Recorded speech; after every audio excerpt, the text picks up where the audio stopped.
स्वागत है और मैं आपके साथ वंदना। देखिए, धर्मेंद्र प्रधान लगातार एनडीए के तमाम दलों के पास पहुंच रहे हैं और उनके माननीय को मनाने की कोशिश कर रहे हैं, उन्हें समझा बुझा रहे हैं, सीट शेयरिंग का गणित बता रहे हैं और कोई रूठ रहा है तो कोई छूट रहा है। ऐसे में नाम चिराग पासवान का भी आ गया है और मांझी जी भी अभी तक माने नहीं है। इसी मुद्दे पर खास बातचीत करेंगे। बात करने के लिए हमारे साथ मौजूद हैं हमारे editor in chief Saroj sir. बहुत बहुत स्वागत है सर आपका। जी बहुत धन्यवाद सर, धर्मेंद्र प्रधान आज जीतन राम मांझी के आवास पर भी गए, उपेंद्र कुशवाहा के पास भी गए। जो तस्वीरें सामने आई, मांझी जी रूठे रूठे दिखाई दे रहे थे और उपेंद्र कुशवाहा के चेहरे पर जो मुस्कान थी बता रही थी कि बात मान ली गई है। क्या लग रहा है, क्या हुआ होगा? देखिए, बहुत कुछ हुआ है। पिछले 48 घंटे में बिहार की सियासत में बहुत कुछ हो गया। बहुत सारी सीटें फाइनल हो गई, बहुत सारे कैंडिडेट उदास हो गए और धर्मेंद्र प्रधान जिस मिशन के लिए आए थे, क्योंकि प्रभारी है, सारा चीज दारोमदार उन्हीं के ऊपर है, तो जिस मिशन पे वो निकले, समझिए कि वो 50-50 रहा। उनको लगता था कि जीतन राम मांझी को वो मना लेंगे, लेकिन आपने भी देखी वो तस्वीरें, हम लोगों ने भी देखी, जो बॉडी लैंग्वेज है मांझी जी का, वो क्या कहता है। क्योंकि बंद कमरे में जो बातचीत हुई तो वही लोग जाने, लेकिन जो बॉडी लैंग्वेज है वो ये बतला रहा है कि जो चीजें वो मांग रहे हैं, मतलब सीट, उस सीटों पर धर्मेंद्र प्रधान की सहमति नहीं है। क्योंकि जो संख्या है वो 10 के नीचे है और 10 से ऊपर चाहते हैं जीतन राम मांझी। तो एक औपचारिक मुलाकात ही हुई। उन्होंने कहा भी कि देखिए ये औपचारिक मुलाकात है, खुद कहा जीतन राम मांझी ने, लेकिन जब दो बड़े नेता मिलते हैं चुनाव के वक्त और सब चीज जब फाइनल हो रहा है तो कुछ भी औपचारिक नहीं होता, सब चीज राजनीतिक ही होता है। तो जो पॉलिटिकल बातें हुई है, वो पॉलिटिकल बातें जो हमारे सोर्स है वो यही बतला रहे हैं कि बहुत पॉजिटिव बात नहीं हुई है।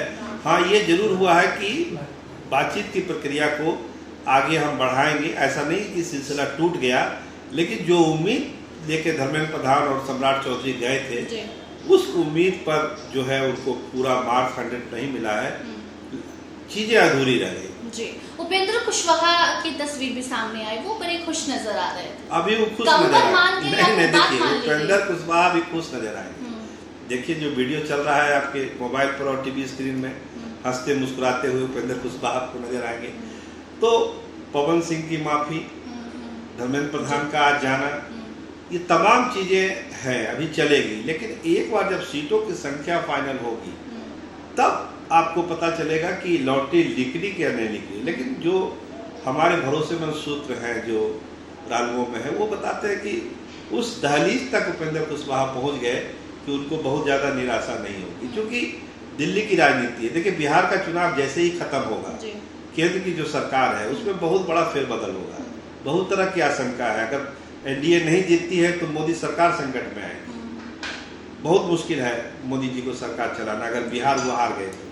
लेकिन अगर जीत गए तो उपेंद्र कुशवाहा को मंत्री बनना है, वो मंत्री वहां बन जाएगी। इसके अलावा जो मनमाफिक सीटें चाह रहे हैं उपेंद्र कुशवाहा, हमको लगता है कि कहीं ना कहीं उन सीटों पर सहमति बन रही है, इसीलिए चेहरे पर मुस्कान।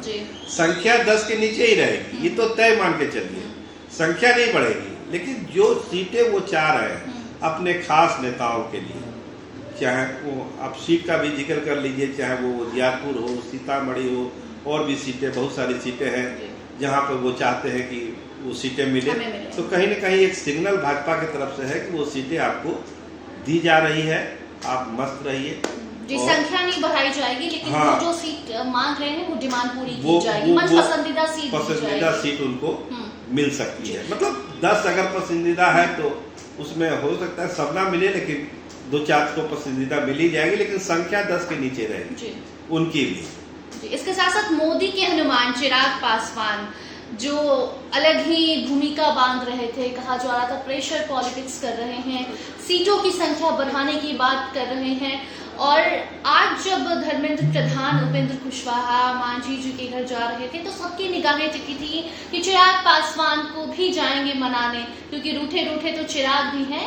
क्या हुआ? ये चिराग पासवान का केस दिल्ली की अदालत में चल रहा है। अच्छा, मतलब यहाँ के फाइल में वो नहीं है, उनका मामला दिल्ली में है। जैसे मांझी जी आज बात हो गई तो मांझी जी का मामला भी दिल्ली चला गया। अच्छा। अब यहाँ कुछ नहीं होना है, दिल्ली में ही निपटेगा मामला। लेकिन चिराग पासवान का केस फंसा हुआ है, हम पहले दिन से बोल रहे हैं। चिराग पासवान जो चाहते हैं वो एनडीए में नहीं होगा, एकदम आप लिख के वंदना जी रख लीजिए। उनको संतोष करना पड़ेगा और संतोष करना उनकी मजबूरी है, और चुनाव वो एनडीए के साथ ही लड़ेंगे। मतलब अमित शाह और नरेंद्र मोदी उन्हें समझाएंगे, बुझाएंगे, गणित बताएंगे दिल्ली में। वो तो बताएंगे, प्रधान की बस की बात नहीं, दिल्ली में ही बताएंगे। लेकिन जो बताना है उनका संकेत, उसका इशारा चिराग पासवान को कर दिया गया है कि आप अपनी ताकत, जो राजनीतिक ताकत है, उससे ज्यादा आप सीटें मत मांगिए। एक जो लिमिट है, मतलब कहते हैं कि हम लोग के गांव देहात में कि लेयर मत छोड़िए, तो लेयर मत छोड़िए, जमीन पर रहिए, जमीन की बात करिए। एनडीए चाहता है कि आप साथ चुनाव लड़िए, लेकिन इस शर्तों पर नहीं जो आप कह रहे हैं। कुछ सीटें उनकी भी मनमाफिक है, उस पर भी एनडीए विचार कर रहा है, भाजपा विचार कर रही है, लेकिन सारी सीटें, सारी शर्तें उनकी मानी जाएगी, ये संभव नहीं है। ये चिराग पासवान को मैसेज है। दिल्ली में फैसला होना है, हमको लगता है कि 3-4 दिनों के अंदर ये सारा मामला निपट जाना है। आचार संहिता लगनी है 7 तारीख को, और हमको लगता है 8-9 तक ये सारा जो रायता जो है उसको समेट दिया जाएगा। कोई खुश होगा, कोई नाराज होगा, लेकिन जो उम्मीद चिराग पासवान पाले हुए हैं वो पूरा नहीं होने वाला। मतलब चिराग के सपने टूट जाएंगे। अब इसको सपना टूटना कहिए, देखिए वैसे सपने देखना क्यों है जो पूरा नहीं हो सकता, वैसा सपना देखना ही नहीं चाहिए। तो आप अनावश्यक सपना देख रहे हैं, तो इसका क्या इलाज है?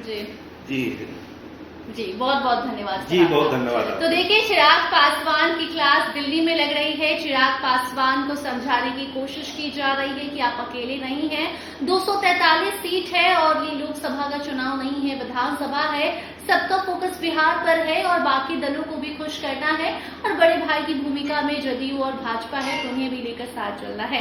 बाकी अब चिराग पासवान मानते हैं, मांझी जी मानते हैं या नहीं मानते हैं, ये तो वक्त बताएगा। फिलहाल इस मुद्दे पर आपकी क्या राय है, कमेंट सेक्शन में जरूर बताइए। देखते रहिए स्टार टीवी बिहार।